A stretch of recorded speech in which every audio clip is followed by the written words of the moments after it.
लिचीको बोट बवाल बवाल छन् ल लिची घारी कति खाने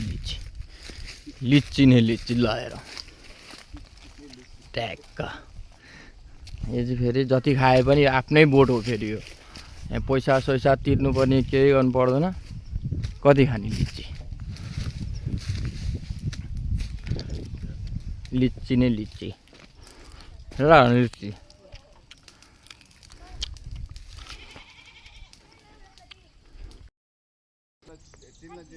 ओरिजिनल लिची ल लिची नै लिची यो चाहिँ जति खाए पनि फेरि मेरो लागि चाहिँ फ्री हो यहाँ ल लिची अर्ग्यानिक लिची खानु पर्यो नि मलाई सम्पर्क गर्नु होला है त ल कुन बोर्डको खाने ल खाऊँ